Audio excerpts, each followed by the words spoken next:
Yesus Tuhan dan Allahku, ku bersyukur padamu, berkat-Mu melimpah mengalir dalam hidupku. Setiap musim di hidupku, Kau tak pernah tinggalkanku, selalu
cheer me up, 'cause Jesus, you're the source of my joy.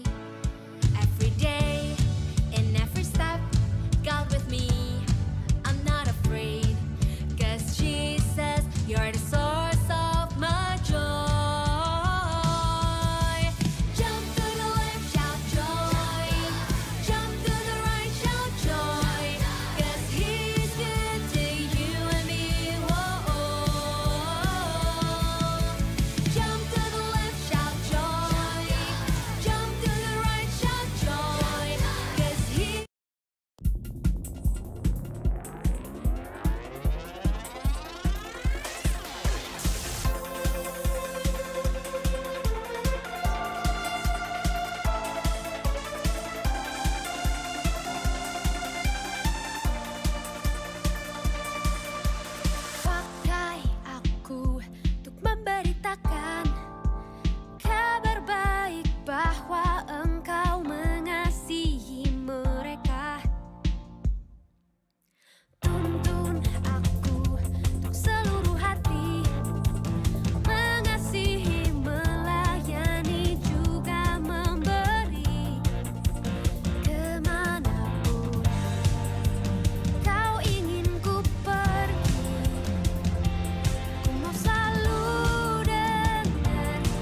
Telah ku temukan kasih-Mu mengalir selalu dalamku. Setiap hari ku mau bersama-Mu, Yesusku. Kasih-Mu tak pernah jauh, selalu dekat menjagaku. Karena ku tahu ku milik-Mu, Yesusku. Betapa besar dan dalamnya kasih itu, tiada pernah berubah selamanya. Oh, ku bersuka cita karena kasih-Mu yang telah ubahku. Oh, ku berbahagia karena ku tahu Kau kasihiku. Oh, sungguh ku bersuka, kasih-Mu penuh dalam hatiku. Kasih-Mu buatku menari.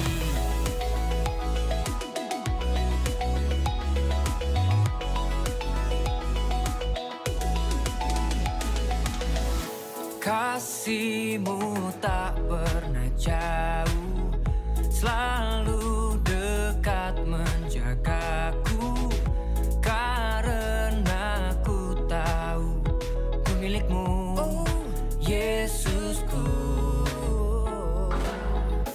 Betapa besar dan dalamnya kasih itu, tiada pernah berubah selamanya.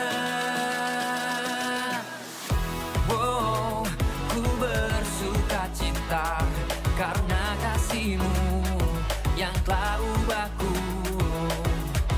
Oh, ku berbahagia karena ku tahu Kau kasihiku. Oh, sungguh ku bersuka, kasih-Mu penuh dalam hatiku. Kasih-Mu buatku menari.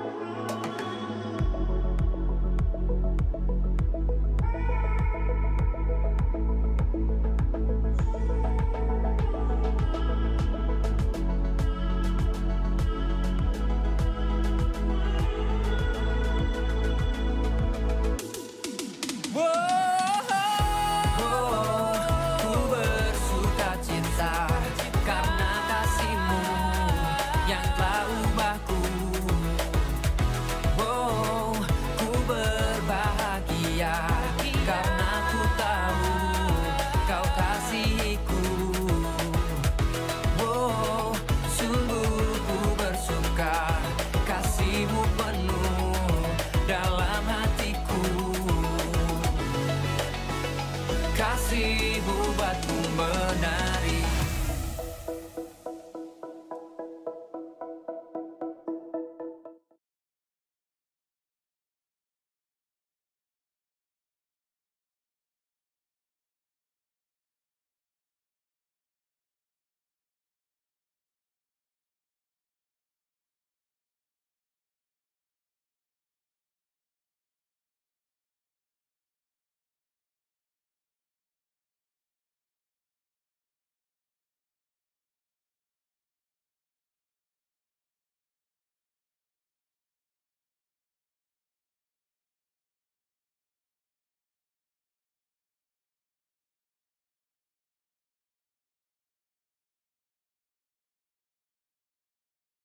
Konsep daripada development ya atau pembangunan.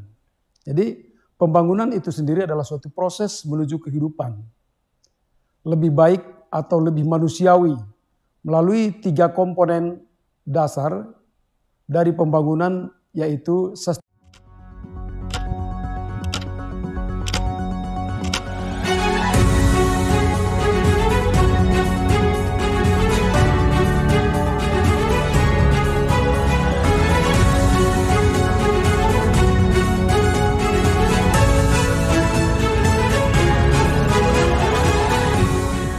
Salam sejahtera, para sahabat Inspirasi Maranatha. Kita berjumpa kembali dalam program Inspirasi Maranatha.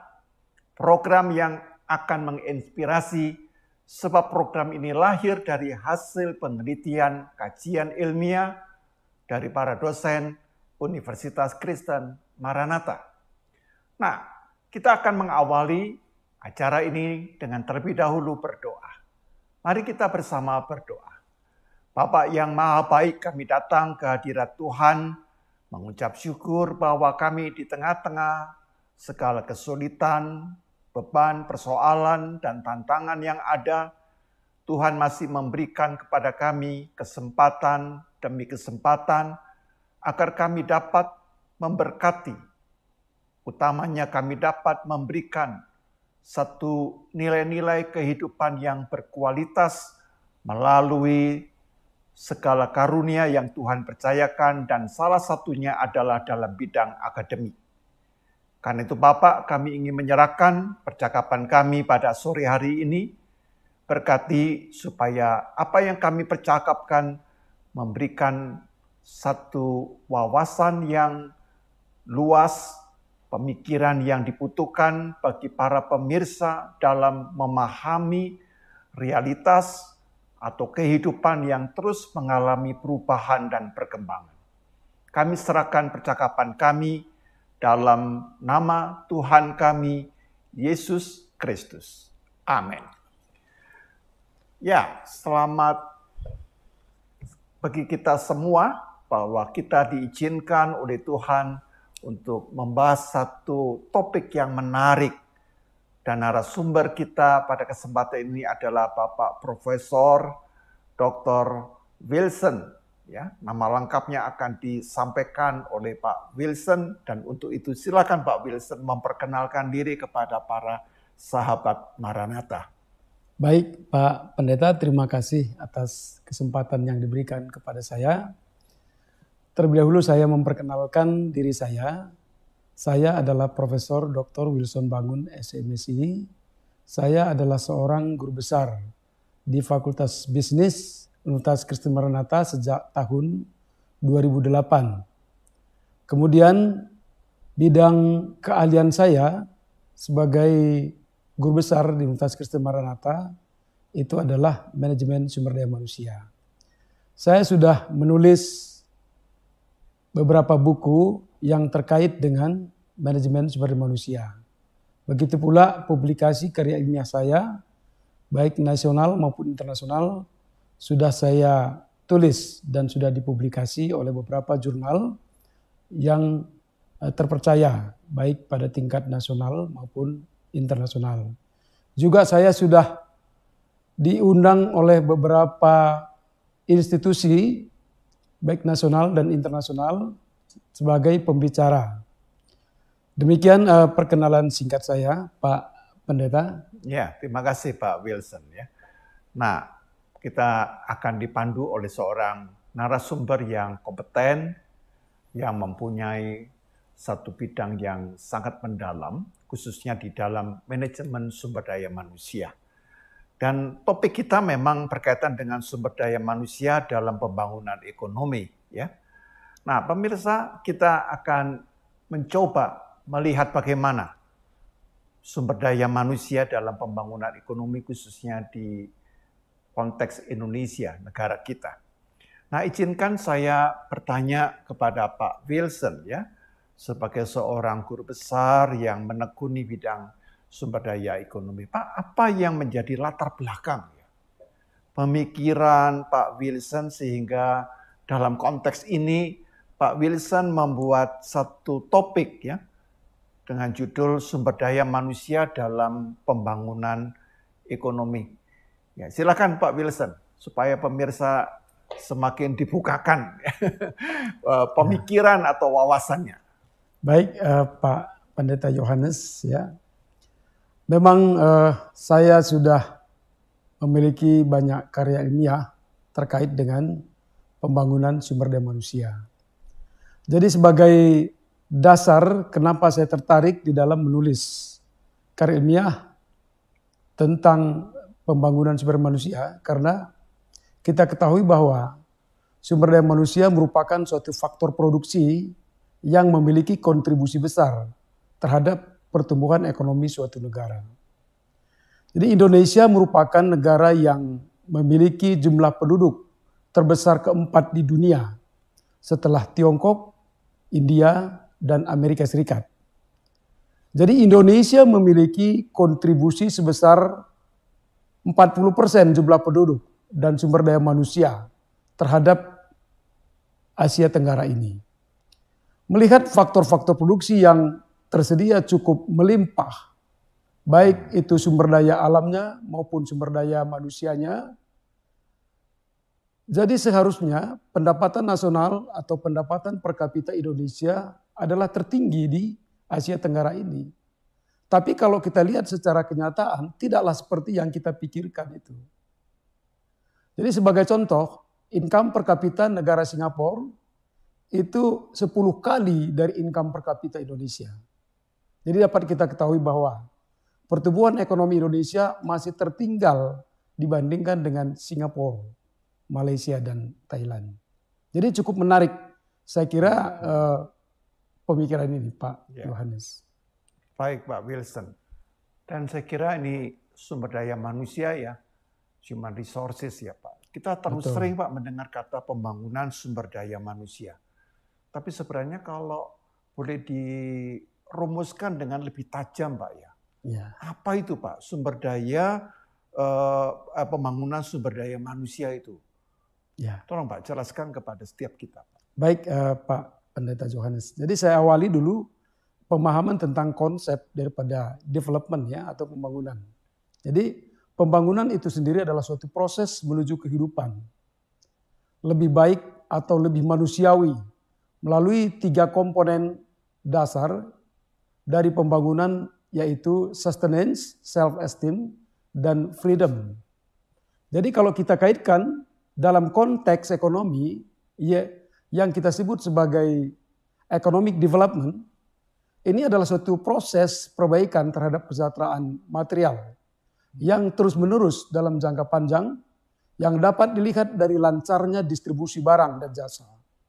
Jadi sebagai tujuan dari pembangunan ekonomi itu adalah pengurangan atau penghapusan tingkat kemiskinan atau penanggulangan ketimpangan pendapatan dan penyediaan lapangan pekerjaan dalam konteks perekonomian yang terus berkembang. Nah, kalau kita kaitkan ke dalam human resource ya, yang saya sebut sebagai human resource development, ini merupakan suatu proses untuk memperbaharui kemampuan. Dalam hal ini adalah pengetahuan dan keterampilan. Jadi untuk meningkatkan produktivitas individu atau produktivitas kelompok sebagai kontribusinya terhadap kemakmuran masyarakat suatu negara. Jadi memang sebagian besar ekonom itu sudah sepakat bahwa human resource merupakan faktor yang paling penting yang menentukan pertumbuhan ekonomi, karakter dan kecepatan pembangunan sosial dan ekonomi suatu negara. Jadi human resource itu sendiri merupakan modal dasar dari kekayaan suatu bangsa. Sedangkan modal fisik dan sumber daya alam itu hanyalah faktor produksi yang bersifat pasif. Suatu negara yang tidak mengembangkan pengetahuan dan keahlian masyarakatnya dan tidak memanfaatkannya secara efektif dalam pembangunan dan pengelolaan ekonomi nasional, maka negara tersebut tidak akan dapat berkembang. Jadi untuk mengembangkan keahlian dan pengetahuan manusia itu dapat dicapai melalui sistem pendidikan yang formal. Nah, jadi pembentukan modal manusia atau human capital itu merupakan suatu proses memperoleh dan meningkatkan jumlah orang yang memiliki keahlian, pendidikan dan pengalaman yang menentukan bagi pembangunan ekonomi dan politik suatu negara. Nah, seperti itu Pak Ya, Pendeta. tadi disebutkan bahwa pembangunan sumber daya manusia itu berkaitan dengan 3 komponen ya Pak ya. Jadi Betul. sustainable, kemudian yang kedua tadi bidang apa Pak? Yang ketiga tadi saya tangkap itu adalah freedom. Ya, betul. Ya, betul. Jadi yang dari 3 komponen ini mana yang sebenarnya belum ada di negara kita ya Pak? Yang belum atau bukan ada, tetapi belum mendapatkan perhatian yang cukup mendasar begitu. Nah, sebetulnya ketiga komponen itu ada ya. Jadi setiap negara, baik itu negara maju maupun negara sedang berkembang, bahkan sampai dengan negara terbelakang sekalipun, memiliki yang ketiga komponen itu. Tapi hanya kadarnya, unsurnya yang berbeda-beda. Jadi biasanya kalau negara-negara sedang berkembang atau negara terbelakang, itu yang harus diperbaiki. Supaya dapat mengikis ya, tingkat kemiskinan dan rendahnya pendapatan negara tersebut. Nah, demikian Pak Pendeta. Kalau untuk Indonesia kira-kira mana Pak yang pasti belum dikembangkan dengan baik itu ya, 3 komponen tadi itu. Nah, sebetulnya seperti tadi saya katakan bahwa 3 komponen itu sudah dikembangkan.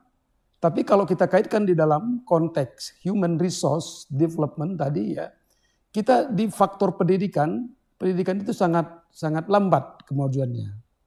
Nah, terkait dengan pembangunan manusia ini yang kita kaitkan dengan yang kita kaitkan dengan pola hidup manusia ya, setiap negara itu memang berbeda ya. Jadi yang perlu kita tekankan di sini adalah faktor pendidikannya. Pak Pendeta.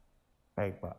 Nah Pak, itu kalau kita lihat ya di dalam kehidupan negara, khususnya negara berkembang ya Pak, saya bicara tentang negara berkembang karena Indonesia masih ada dalam konteks negara berkembang, itu kan selalu ada pembangunan sumber daya manusia, lalu juga ada pembangunan fisik gitu kan. Betul. Nah 2 komponen ini memang sesuatu yang saling melengkapi begitu ya. Tapi saya ingin mengajukan pertanyaan adalah menurut Pak Wilson ya, bagaimana ya kedua konsep ini dapat berjalan dengan baik dan dapat menjadi satu pilihan yang tepat ya. Khususnya bagi suatu negara untuk membawa negara ini ke tingkat pada satu negara yang semakin maju. Silakan Pak. Iya. Jadi sebetulnya Pak Yohanes ya, saya awali dari pendapatnya Adam Smith dan Veblen yang menekankan betapa pentingnya modal manusia atau human capital di dalam produksi. Jadi ke dalam pengertian stok modal tetap negara, Adam Smith memasukkan kemampuan seluruh penduduk atau yang kita sebut dengan kualitas sumber daya manusia yang diperoleh dan bermanfaat. Jadi sebagai investasi terhadap pendidikan itu menghasilkan pendapatan nasional yang lebih besar dibandingkan dengan investasi fisik. Jadi salah satu faktor terhadap pertumbuhan ekonomi Amerika Serikat itu adalah pembiayaan pendidikan yang secara relatif selalu meningkat. Jadi pengetahuan dan keterampilan teknologi merupakan peralatan imaterial. Tanpa itu modal fisik tidak dapat dimanfaatkan secara produktif. Jadi dengan langkanya investasi pada modal manusia, ini dapat menyebabkan lambannya pertumbuhan negara terbelakang. Jadi tanpa memperhatikan pembangunan sumber daya manusia, melalui pendidikan, pengetahuan dan keterampilan akan mengakibatkan produktivitas fisik akan merosot. Nah, jadi negara-negara terbelakang dengan penuh semangat melaksanakan pembangunan fisik. Nah, seperti kita ketahui bahwa ciri-ciri daripada negara terbelakang itu, mereka lebih fokus di dalam pembangunan jalan raya, pembangunan bendungan, pusat tenaga, pabrik yang berkenaan dengan industri ringan dan berat, rumah sakit, sekolah, perguruan tinggi, dan sejumlah kegiatan lain yang terkait dengan perencanaan pembangunan akan membutuhkan tenaga-tenaga terampil sesuai bidangnya. Jadi pilihan pada pembangunan fisik akan produktif dalam jangka pendek saja. Jadi dengan minimnya tenaga-tenaga terampil atau skill level akan mengakibatkan tidak terpeliharanya dan rusak pada peralatan-peralatan atau modal fisik. Sehingga tingkat produktivitas akan turun dalam jangka panjang. Jadi pembangunan fisik suatu negara lebih produktif bila memiliki human resource yang terampil atau skill human resource. Nah, jadi pembangunan sumber daya manusia ya, pada berbagai pengalaman di negara-negara terbelakang dengan mengimpor barang-barang modal atau modal fisik dalam pembangunan ekonomi, tetapi oleh karena kekurangan pada tenaga terampil, maka mereka akan terkendala pada pengoperasiannya. Pengalaman lain, suatu negara mengimpor barang modal beserta tenaga terampil untuk pengoperasiannya, tetapi hasilnya tidak akan optimal. Jadi negara yang menghasilkan dalam pembangunan ekonomi bila terdapat keseimbangan investasi pada pembangunan fisik dan sumber daya manusia.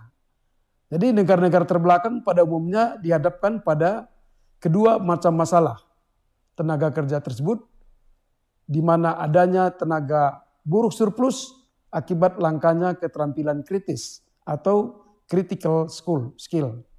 Oleh karena itu, pembangunan sumber daya manusia akan dapat memecahkan persoalan produktivitas yang dihadapi suatu negara tertentu. Nah, jadi saya kutip dari pendapat Jeff Friends, dia mengatakan bahwa pada negara-negara yang mencoba mempercepat pembangunan ekonominya, ditemukan bahwa sekalipun pabrik-pabrik modern dirancang oleh insinyur kelas 1 dengan menggunakan metode dan mesin mutakhir dari negara industri paling maju, namun volume dan kualitas outputnya selalu tidak memuaskan.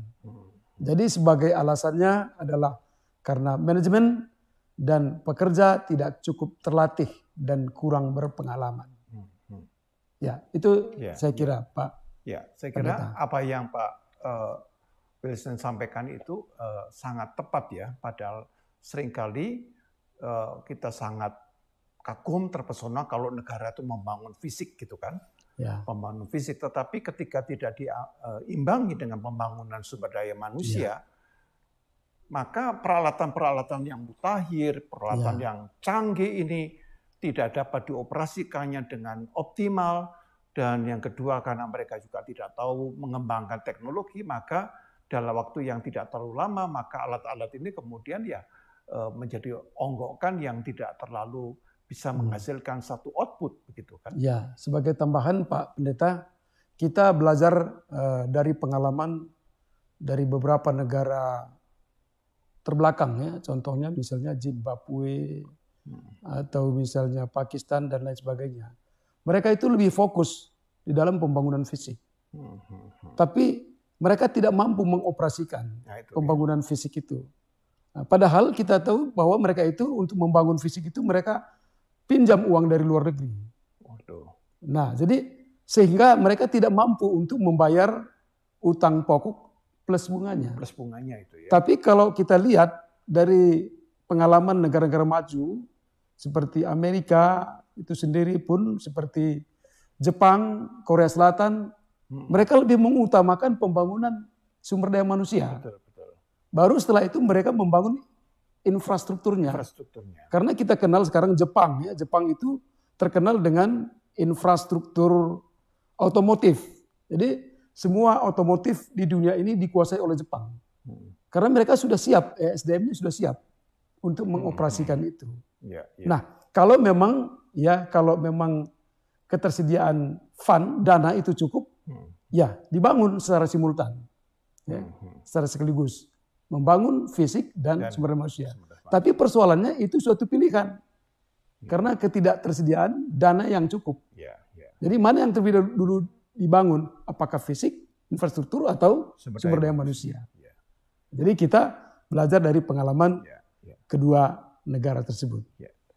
Ya Pak Wilson, sedikit saya memberi tanggapan ya. Contohnya ya, kalau kita lihat kemerdekaan Indonesia dengan kekalahan Jepang itu kan tidak beda jauh ya. Tahun 42, 45 gitu kan.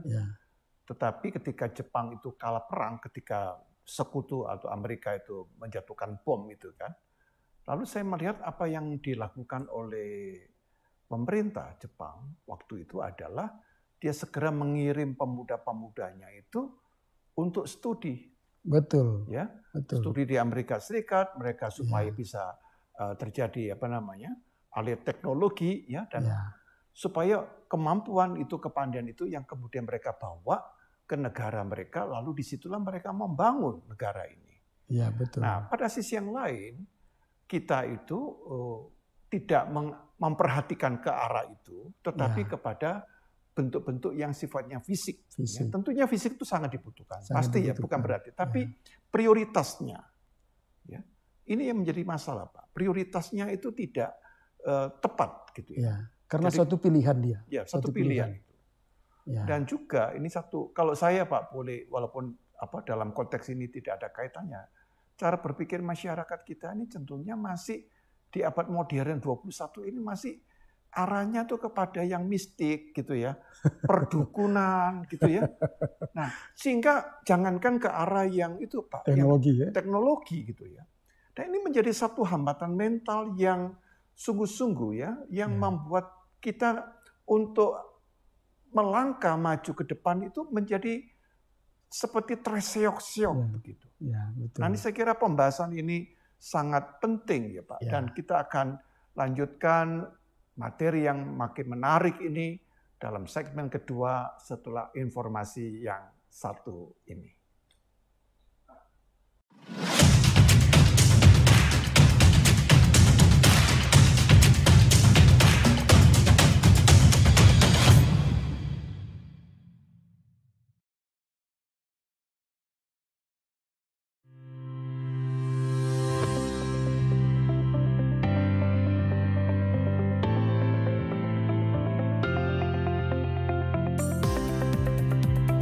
It's just not about entrepreneurship, but it is also about being an innovative business leader. Sebuah tempat di mana kalian tidak hanya mendapatkan ilmu mengenai bisnis, manajemen, dan akuntansi, akan tetapi juga jaringan sosial yang luas. Temukan yang menarik dari hal yang sederhana. Fakultas Bisnis akan memberikan pengalaman belajar yang luar biasa, ditunjang dengan kompetensi dosen yang mumpuni.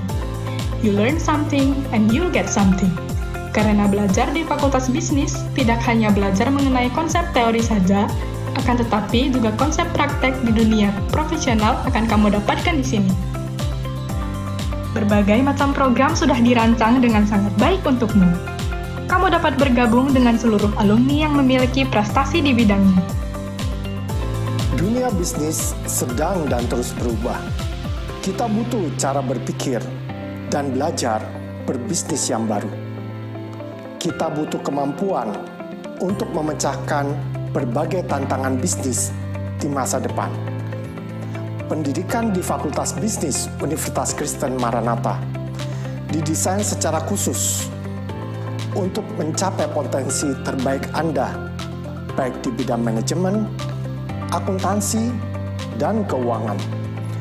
Mulailah perjalanan Anda bersama kami dan bersiap menghadapi tantangan hari esok. Prepare for today, be ready to create tomorrow.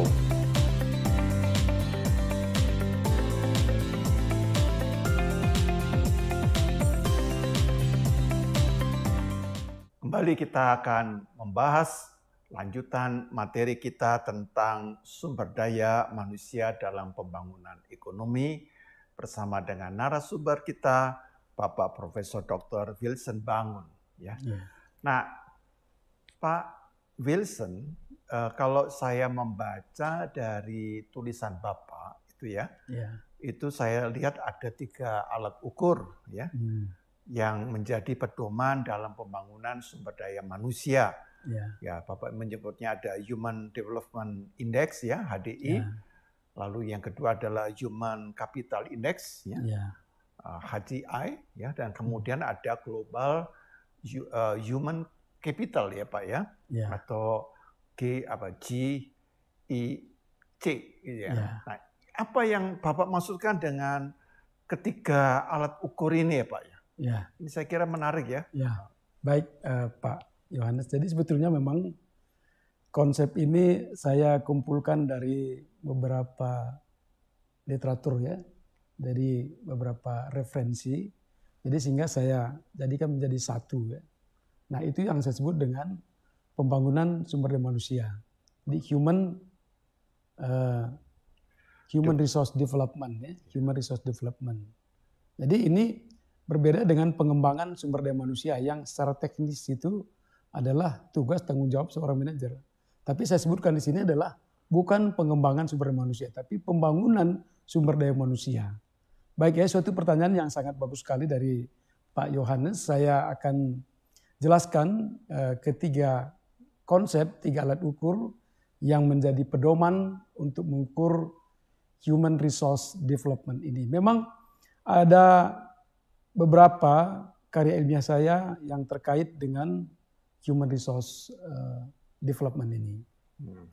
Jadi pengertian dari pembangunan manusia itu merupakan keniscayaan bagi suatu bangsa. Karena sesungguhnya pembangunan tidak hanya dilihat dari pencapaian fisik saja, tetapi juga dari sudut pandang manusianya. Hal ini sejalan dengan kriteria yang dikembangkan oleh United Nations Development Program, di mana pembangunan tidak hanya dilihat dari pertumbuhan ekonomi, tetapi juga harus dipahami dari perspektif pembangunan pada aspek manusia.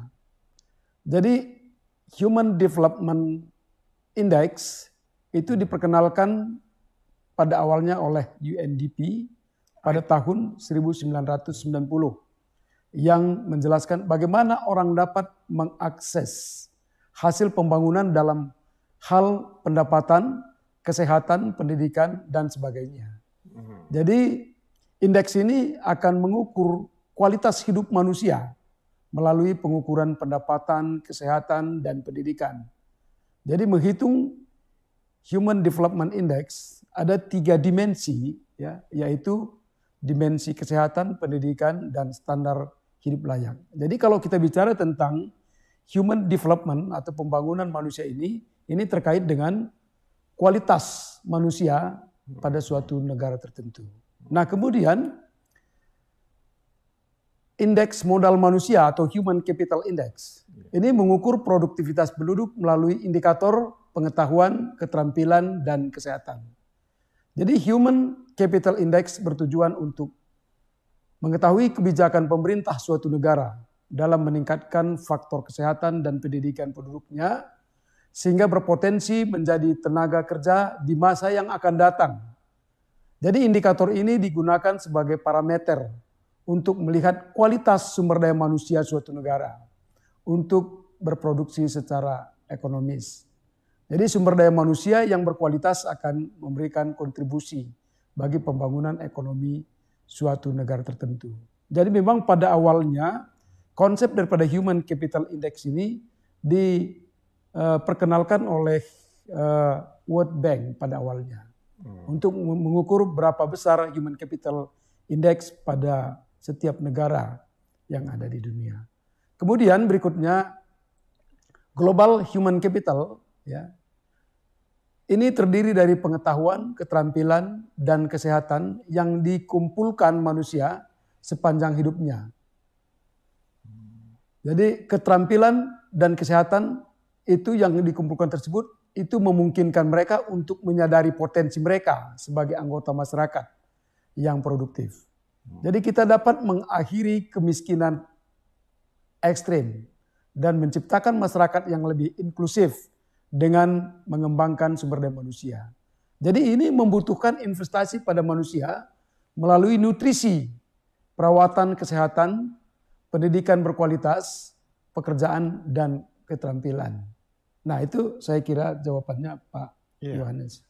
Jadi saya melihat bahwa ini komponen-komponen utama agar pembangunan sumber daya manusia itu dapat mencapai titik maksimalnya gitu ya, optimumnya gitu ya, kualitasnya yang tertinggi ya. Yaitu dalam hal ini adalah Human Development Index, yang kedua adalah Human Capital Index, dan yang ketiga adalah Global Human Capital. Ya. Nah Pak, kalau umumnya negara-negara maju ini semua indeks ini kira-kira pada posisi bagaimana Pak dibandingkan dengan negara berkembang? Ya, maksudnya itu apakah jomplang sekali ya? Ya. Beda sekali ataukah sebenarnya ada komposisi yang mungkin yang human development-nya yang lebih kuat. Lalu ada yang human capital-nya yang mungkin lebih kurang gitu ya. Bukan kurang, tapi sedang lah. Ya. Atau mungkin pada globalnya human capital. Kira-kira bagaimana Pak? Ya. Untuk Jadi, melihatnya itu. Beberapa hasil penelitian saya lakukan penelitian tentang pembangunan sumber manusia itu Indonesia dan beberapa negara di Asia Tenggara ini. Jadi satu persatu ya saya sampaikan berdasarkan hasil penelitian yang saya lakukan bahwa Human Development Index Indonesia itu sekarang ini sudah baik. Jadi sepatutnya Indonesia sudah berbangga. Karena posisi kita sudah berada di High Human Development Index. Ya, yang jauh sebelumnya itu kita di bawah Malaysia, Thailand, apalagi Singapura. Nah, tapi sekarang ini kita sudah berada bersama-sama dengan Malaysia, Thailand, dan Singapura, ya, dengan nomor urut yang berbeda, tapi berada dalam satu kelompok, ya, High Human Development Index. Ya, jadi secara angka saya katakan bahwa Human Development Index Indonesia sekarang ini sudah mencapai 71,92. Ya. Jadi ini peningkatannya memang agak lambat, ya, dalam kurun waktu 10 tahun. Ya. Tapi ya kita bersyukur bahwa kenaikan ini kita sudah bisa satu golongan, ya, satu kelompok dengan Malaysia, Indonesia, dan Malaysia, Singapura dan Thailand. Ya. Nah, begitu juga kalau kita lihat ya, dari alat ukur Human Capital Index, ya, Singapura itu memperoleh skor 0,88. Nah, jadi berada di peringkat nomor 1 ini, ya, di Asia Tenggara ini. Kok bisa begitu ya? Ya, jadi Malaysia dengan skor 0,67 di peringkat 55, kemudian Thailand dengan skor 0,60 di peringkat 65, dan Filipina dengan nilai 0,55 di peringkat 84. Ya, jadi 4 negara ini yang melebihi Human Capital Index Indonesia. Melebihi Pak ya? Melebihi, ya. Jadi kita berada di bawah Human Capital Index Malaysia, Singapura, Thailand, dan Filipina. Bahkan Vietnam, Pak Yohanes. Jadi hal ini yang menunjukkan bahwa kualitas sumber daya manusia Indonesia masih jauh tertinggal dibandingkan dengan kelima negara yang tadi saya sebutkan di Asia Tenggara ini. Jadi hal ini menunjukkan juga negara yang memiliki indeks yang cukup tinggi memiliki kompetensi yang lebih tinggi dibandingkan dengan negara Indonesia dengan indeks human capital yang lebih rendah. Nah, kemudian kalau kita lihat dalam indeks global human capital, Indonesia berada di peringkat 65 dari 130 negara. Jadi kita hampir sama dengan Vietnam mungkin ya. Nah, ini versinya versi World Bank. Jadi posisi Indonesia lebih buruk dari 5 negara ASEAN yang tadi saya sebutkan. Jadi bedanya karena global human capital ini awalnya itu diperkenalkan oleh World Economic Forum. Ya. Jadi menurut versi daripada World Economic Forum bahwa Indonesia itu lebih tinggi dari Brasil yang merupakan salah satu negara dari anggota BRICS. Ya. Itu saya kira Pak Yohanes. Pak, kalau Bapak lihat ya, saya hanya agak terkejut tadi bahwa Indonesia masih bisa kalah dengan Filipina, bahkan juga dengan Vietnam. Ya. Karena saya tahu Vietnam itu pada waktu setelah perang dengan Amerika itu Vietnam itu negaranya hancur-hancuran, terpuruk sekali itu kan. Betul sekali. Tapi kok bisa dengan begitu cepat ya Pak ya? Mereka bisa bangkit begitu ya. Tapi kenapa ya? Ini kan kita ini kan disebut negara yang religius ya. Harusnya kalau religius itu kan biasanya orang yang rajin, orang yang ulet, orang yang jujur gitu kan. Dan tahan banting begitu kan. Jangankan Vietnam, Pak Johannes, Malaysia itu sendiri mungkin ya Bapak tahu bahwa Malaysia tahun 1980-an masih belajar dengan Indonesia di bidang pendidikan. Mungkin Pak Yohanes masih ingat pada tahun 1980-an ke bawah banyak orang Malaysia kuliah di Indonesia. Betul. Ya, bahkan mungkin guru-guru atau dosen dari Indonesia itu dikirim ke Malaysia untuk belajar dengan Indonesia. Tapi sekarang situasinya bahwa terbalik. Jadi Indonesia yang belajar dengan Malaysia. Nah, kalau kita bicara tentang Vietnam ini kan pembangunan pada bidang pendidikan cukup maju pesat, Pak Pendeta. Ya, cukup pesat sekali. Ya. Jadi kita jangan heran kalau misalnya dari segi Human Capital Index itu atau Human Development Index itu Vietnam itu bisa menyalip posisi dari Indonesia.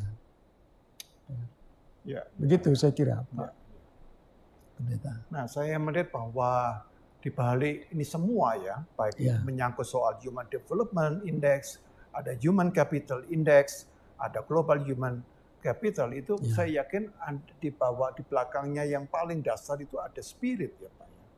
Ada satu mentalitas. Atau lebih tepat saya menyebutnya adalah spiritualitas. Nah, maksudnya percakapan ini adalah bukan kita hanya sekadar menambah pengetahuan, tapi sebenarnya kita sedang ingin membuka gitu ya, wawasan yang berkaitan dengan mentalitas. Artinya kita tidak boleh kagum dengan negara yang cepat-cepat mengalami perkembangan yang signifikan. Saya katakan kita adalah manusia yang sama. Kalau mereka bisa maju, mengapa kita tidak? Lalu kalau kita tidak, hambatannya apa? Hambatan ini harus ditemukan. Jadi salah satu hambatan yang seringkali didengung-dengungkan, dikemakan berulang kali tentang keagamaan. Saya seorang pendeta, tentunya saya sangat menghargai keagamaan. Tapi yang saya inginkan adalah keagamaan kita baru bermakna kalau keagamaan, religiositas itu bisa menghasilkan sesuatu yang transformatif. Apa artinya kita ini menjadi bangsa yang disebut religius, tapi kita tidak bisa mentransformasi diri. Kalau kita tidak bisa mentransformasi diri, maka jangan berharap banyak untuk bisa mentransformasi sosial. Apalagi mentransformasi yang sifatnya nasional.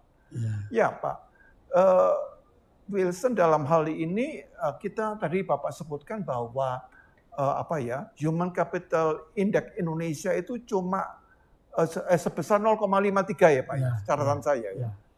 Kalau saya tangkap, ini artinya penduduk di Indonesia yang lahir sekarang ya Pak. Betul. Sekarang sampai mereka nanti usianya 18 tahun, itu hanya bisa meraih 53% dari total potensi produktivitas maksimalnya. Begitu. Nah, sekarang saya ingin tanya, Bapak kan ekonom gitu ya. Nah, kira-kira Bapak sebagai seorang ekonom, apa yang ingin Pak Wilson usulkan ya, agar kita bisa dengan pemikiran Pak Wilson itu memperbaiki keadaan kita? Jadi tidak lain dari cara pikir Indonesia ya, itu adalah hanya dengan cara meningkatkan pendidikan, cara meningkatkan pendidikan. Karena salah satu indikator daripada Human Capital Index ini tadi adalah pendidikan dan kemampuan kerja. Jadi sehingga dengan menghitung Human Capital Index ini kita bisa prediksi, kalau misalnya sekarang anak itu dilahirkan sejak dia 18 tahun kemudian, nah dia mencapai berapa persen total potensi produktivitas maksimalnya. Bisa kita hitung karena usia 18 tahun ini adalah usia batas kerja. 18 tahun sampai dengan 60 tahun. Jadi kembali ke peringkat daripada Human Capital Index tadi ya. Jadi angka 0,53 ini menunjukkan bahwa Indonesia berada pada peringkat ke-87 dari 157 negara atau peringkat ke-6 di Asia Tenggara ini. Jadi dalam posisi ini Indonesia akan sulit bersaing dengan negara lain di era globalisasi ini. Jadi kondisi ini menunjukkan bahwa investasi sumber daya manusia di Indonesia telah melemah dalam beberapa tahun terakhir. Jadi Indonesia harus meningkatkan aspek pendidikan ya, dan kesehatannya agar dapat mengejar ketertinggalan dari negara-negara lain di dunia, terutama di negara-negara di Asia Tenggara ini. Ya, jadi oleh karena itu Indonesia harus meningkatkan investasi di bidang pendidikan dan kesehatan. Ya, demikian Pak Yohanes. Saya ini kadang-kadang melihat bahwa upaya pemerintah untuk meningkatkan pendidikan itu cukup artinya cukup semangat, cukup diupayakan dengan berbagai model, beberapa bentuk beberapa program. Tapi kenapa ya Pak, untuk mengembangkan pendidikan Indonesia itu ternyata kita masih kalah ya Pak dengan negara-negara jangankan yang Eropa dan Amerika, tapi yang sampai pada tingkat Asia, bahkan Asia Tenggara aja masih kita kalah. Itu apa yang Bapak usulkan ya supaya pemerintah kita nih mungkin perlu ada bantuan ya Pak ya. Apa yang harus mereka lakukan? Ya. Padahal Indonesia negara terbesar di Asia Tenggara Pak ya. Kan? Jangankan hanya di Asia Tenggara, tadi saya katakan nomor 4 di dunia. Nomor 4 di dunia kan. Itu dari segi jumlah. Pak Yohanes ya. Tapi ternyata memang bukan jumlah yang menentukan pertumbuhan ekonomi, tapi kualitas. Nah ini yang kita kalah tadi dibandingkan dengan beberapa negara lain di Asia Tenggara ini. Nah, Min-Yes Schooling misalnya ya, itu merupakan salah satu dimensi daripada Human Development Index yang tadi sudah kita bicarakan tadi. Jadi Pak Yohanes ya, Min-Yes Schooling Indonesia saat ini belum mencapai 9 tahun Pak. Ya. Sedangkan bila pun sudah mencapai 9 tahun, rata-rata pendidikan penduduk Indonesia baru lulus SMP. Ya. Nah, kita dapat hitung dengan sederhana ya, bahwa Indonesia sudah merdeka selama 77 tahun. Ya, betul. Yang kita rayakan sebulan yang lalu. Namun baru mencapai rata-rata pendidikan penduduknya hanya lulus SMP. Oh begitu Pak? Kita sudah memasuki era masyarakat ekonomi ASEAN atau Asian Economic Community. Jadi berdasarkan pada blueprint Asian Economic Community, tenaga kerja diklasifikasikan ke dalam skill labor dan unskilled labor. Jadi pekerja yang tergolong skill labor adalah angkatan kerja yang berpendidikan SLTA sampai dengan perguruan tinggi atau setara dengan itu.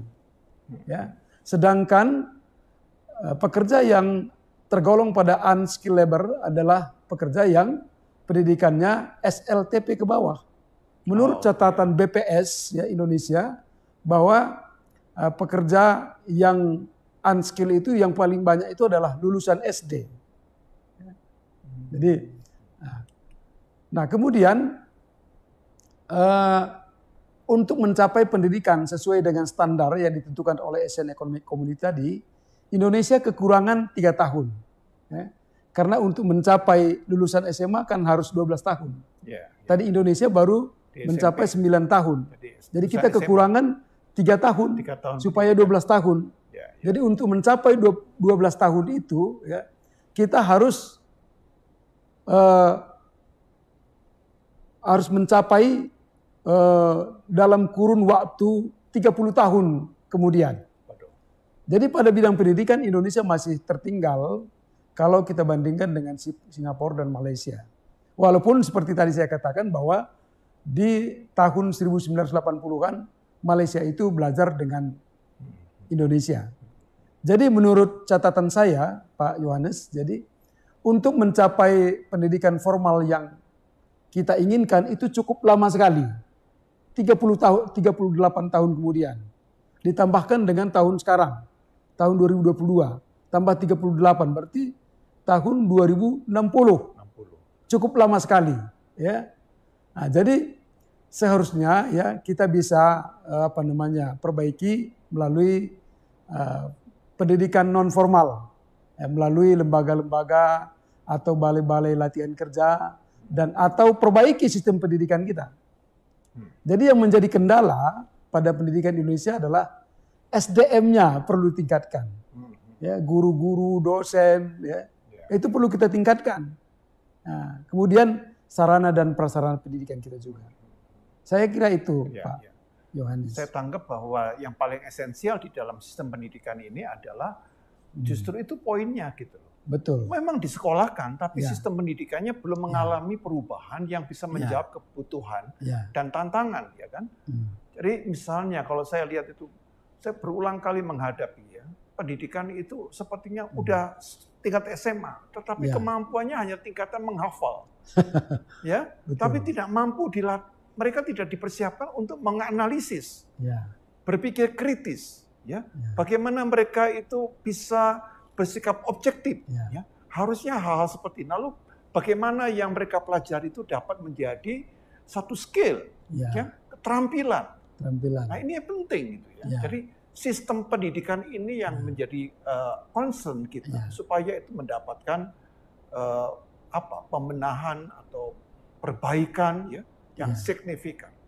Nah kita akan teruskan dalam segmen ketiga dan tentunya percakapan kita akan makin menarik dan makin mendalam ya, dan kita akan mendengarkan informasi yang setelah yang satu ini. Saudara sekalian, jangan lupa saksikan Inspirasi Maranatha setiap hari Senin pukul 7 malam di platform YouTube iDream Studio. Teman-teman mahasiswa, Bapak Ibu dan rekan-rekan, mari sama-sama kita merenungkan firman Tuhan setiap harinya, dan renungan dapat disaksikan di Instagram Badan Pelayanan Kerohanian Universitas Kristen Maranatha. Untuk teman-teman mahasiswa, rekan-rekan saudara dan Bapak Ibu yang rindu melayani, Bapak Ibu bisa mendaftarkan diri melalui nomor WhatsApp yang tertera di layar. Maranatha juga mengadakan program Student Care Fund, di mana program ini bertujuan untuk membantu para mahasiswa yang terkendala finansial untuk tetap bisa menyelesaikan pendidikannya dengan baik. Jumpa kembali dalam perbincangan yang menarik dalam program Inspirasi Maranatha. Kita berada di segmen terakhir, segmen yang ketiga. Kita masih berkaitan dengan pembangunan sumber daya manusia bersama dengan narasumber kita, Bapak Profesor Dr. Wilson Bangun.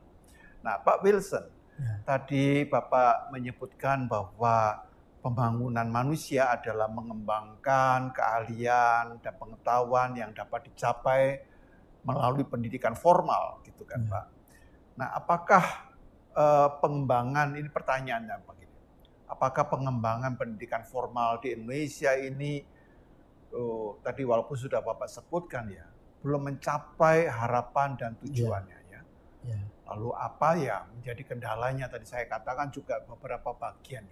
Tapi dalam segmen ini kita mencoba lebih memperdalam, Pak. Syukur-syukur bahwa percakapan kita lalu didengar oleh pemerintah. Wah, saya dapat inspirasi nih dari Pak Profesor Wilson ini. Bagaimana menata atau memperbaiki satu pendidikan formal yang semakin efektif, semakin adaptif, dan juga tentunya bisa membawa sebuah perubahan atau pembaharuan dalam kehidupan masyarakat. Silakan, Pak. Ya, jadi seperti yang juga saya sudah sampaikan tadi sebelumnya, bahwa Indonesia memiliki sumber daya alam yang berlimpah ruah ya, cukup banyak. Namun kita kekurangan sumber daya manusia yang terampil atau skill human resource, kalau saya sebut ya. Jadi berdasarkan hasil penelitian saya sebelumnya, bahwa skill human resource Indonesia hanya mencapai kurang lebih 30%.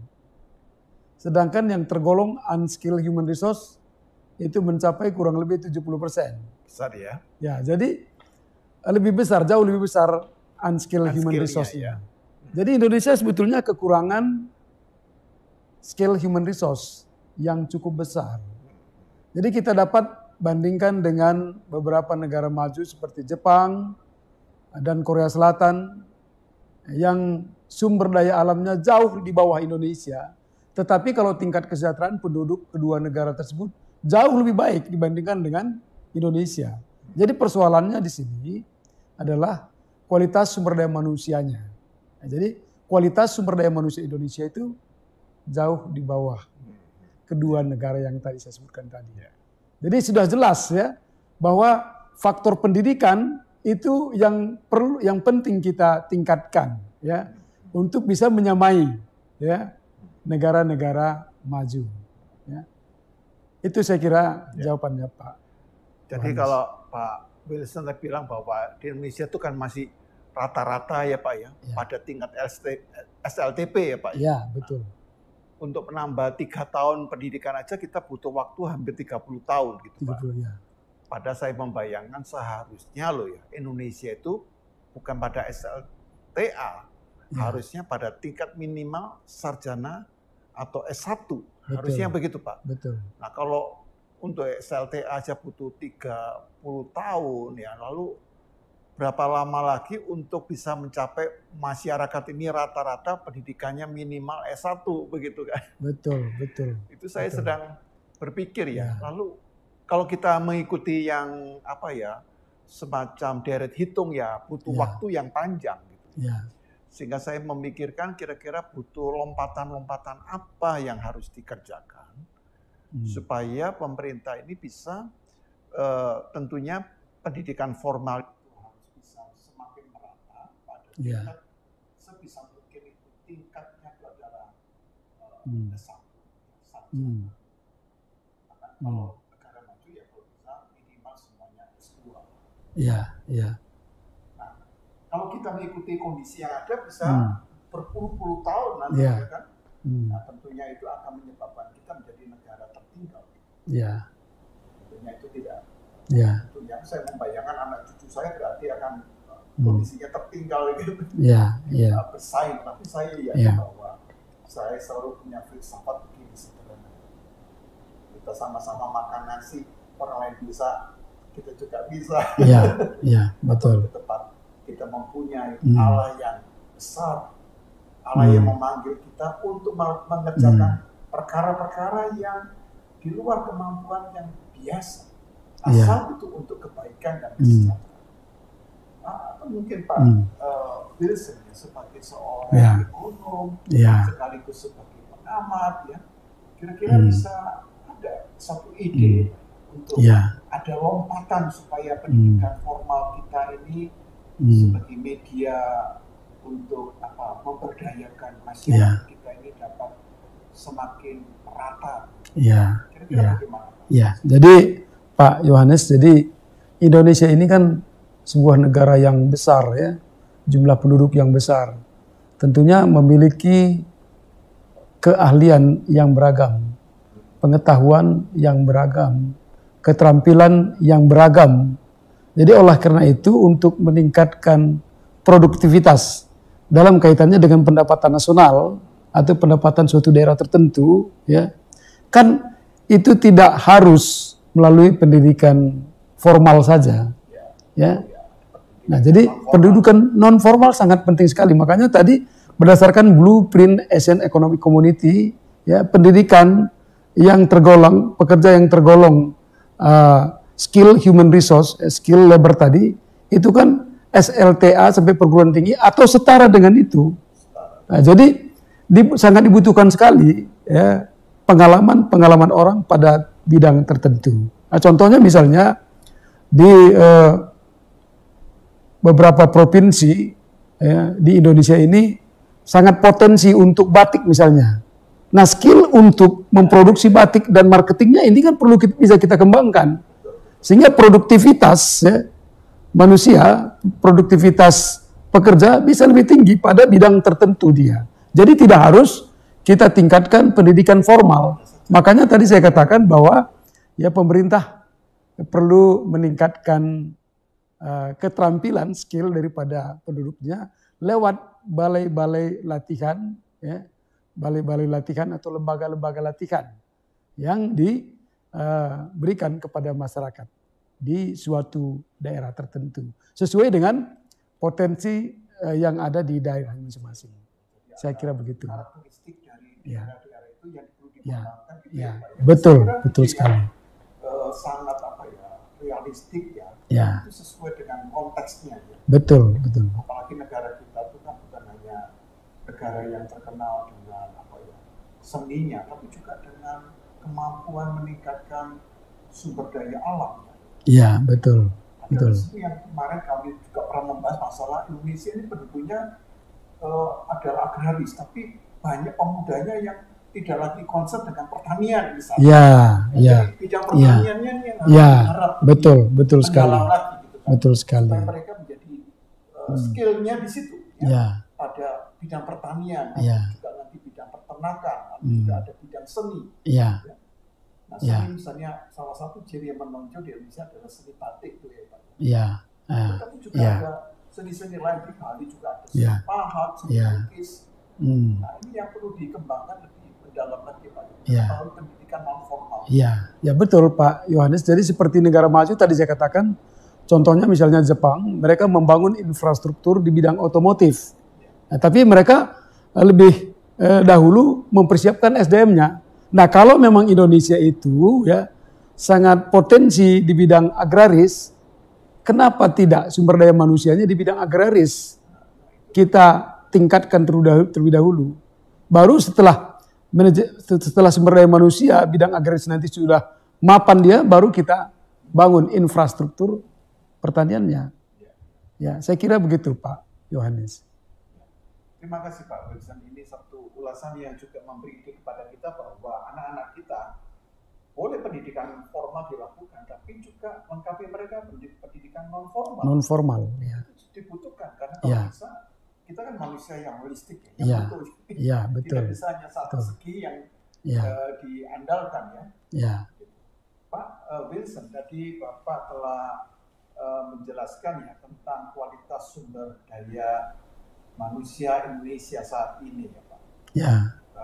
Kira-kira apa yang harus kita lakukan ke depan? Jadi saya ingin tetap kita ini dengan ketertinggalan yang ada, tapi tetap optimis gitu ya. Ya. Kita tidak boleh menjadi bangsa yang Ya. rendah diri, yang Ya. inferior ya.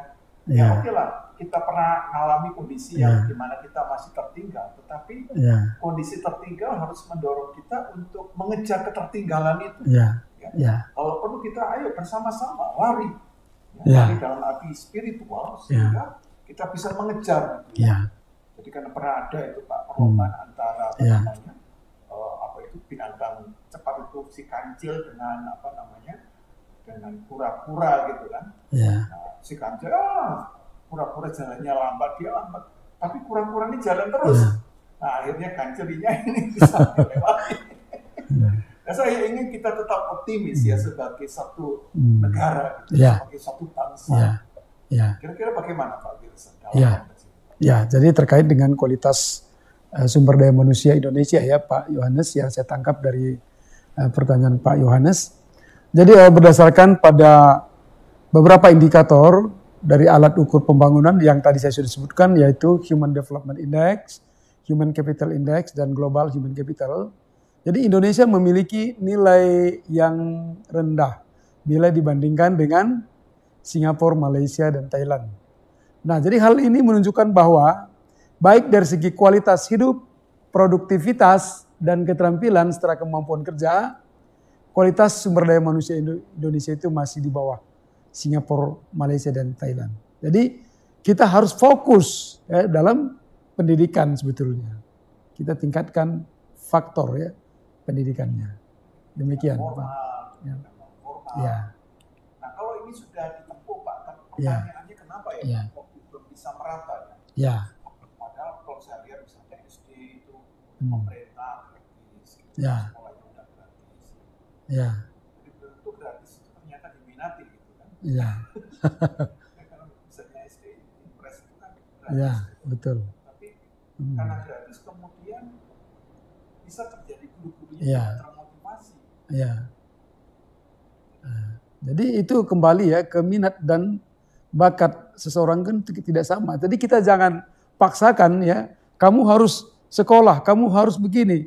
Jadi jangan kita paksakan ya seseorang itu harus mengikuti pendidikan formal. Nah, mungkin dia punya keahlian khusus pada suatu bidang tertentu. Nah, ini yang perlu kita kembangkan. Ya. Jadi saya kira makanya saya katakan bahwa Indonesia harus memperbaiki sistem pendidikannya. Jadi oleh karena dari segi ekonomi, bakat, dan minat setiap orang itu berbeda, maka harus diciptakan sistem pendidikan yang berbeda pula untuk setiap orang sesuai dengan bakat dan kemampuannya. Jadi ke depan sebetulnya pendidikan Indonesia bisa berkembang jika kita memerhatikan sistem pendidikan Indonesia dan melengkapi sarana dan prasarana pendidikannya. Ya, saya kira demikian, Pak Yohanes. Saya terpikir begini, Pak. Seandainya pendidikan di sekolah yang tidak terlalu sulit, gedung sekolahnya ada, tapi gurunya nggak ada. Bisa terjadi kan, Pak? Ya. Gurunya ada, muridnya ada, materinya yang tidak ada. Ya, betul. Buku-buku sangat sulit. Walaupun sekarang sudah pakai internet. Tapi saya percaya pada satu hal. Kalau orang itu mempunyai jiwa seorang otodidak, dia itu mau belajar sendiri, maka dia akan bisa mengejar ketertinggalan atau yang menghambat dia untuk mencapai suatu kualitas hidup yang lebih excel, lebih bagus, lebih prima.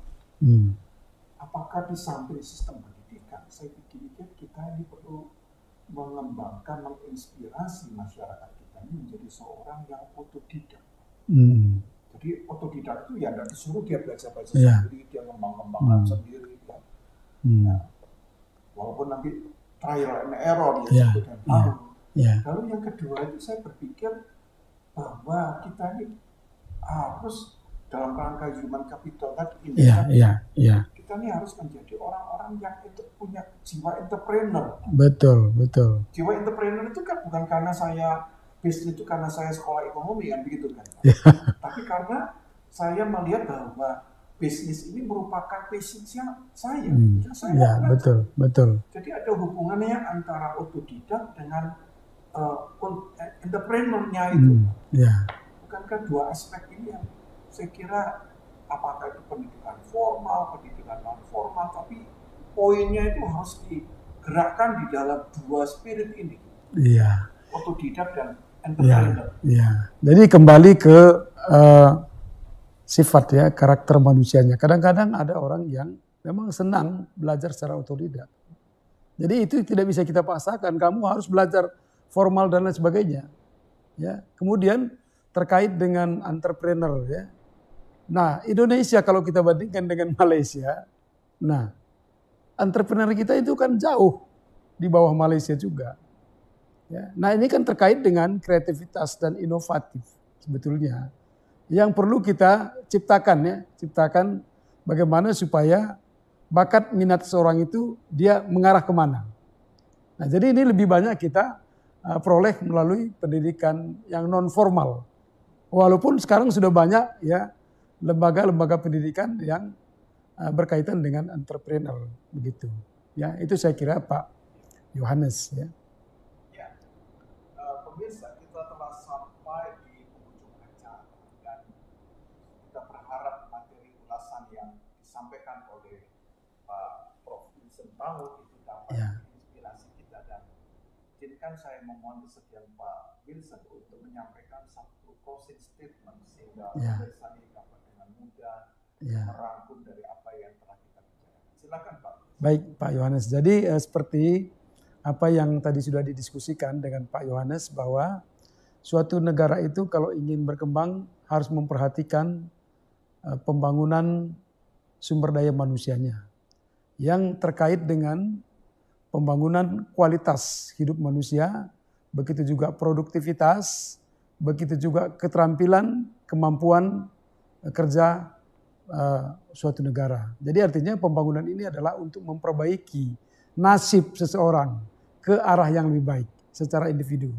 Begitu juga suatu negara kalau ingin memperbaiki pembangunan ekonominya harus diperbaiki melalui pembangunan sumber daya manusianya. Nah itu saya kira yang bisa saya sampaikan Pak Yohanes. Baik, terima kasih Pak Wilson.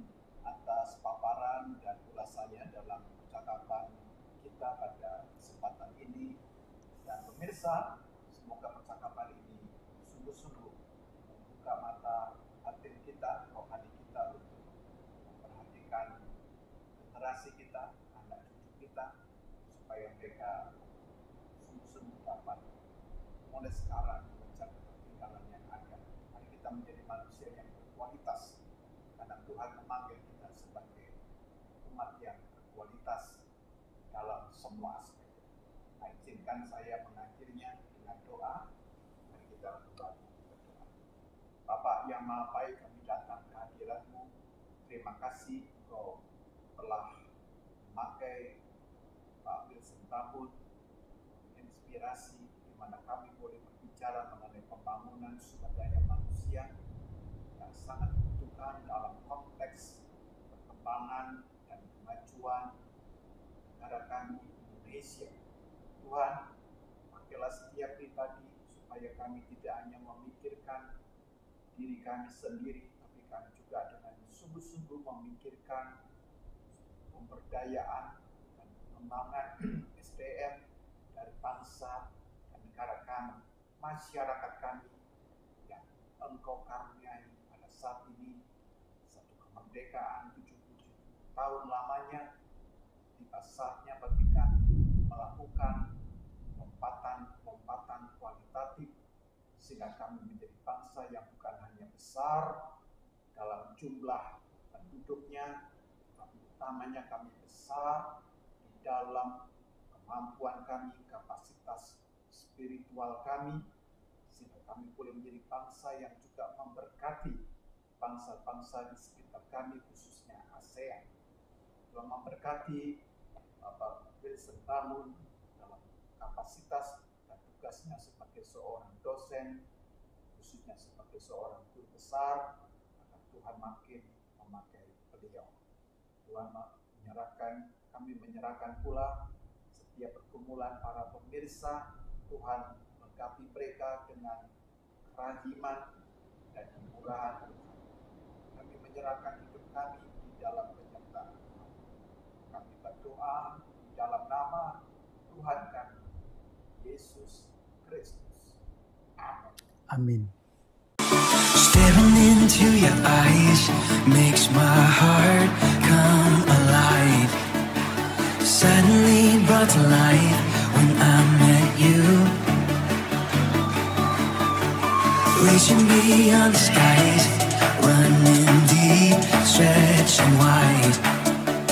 Perfect love realized here with you. Come on now. Now this love is for real, you will never let go, never let go. Oh, and it's more than just words, love beyond my control, out of control. What's up? This is real love, this is real love.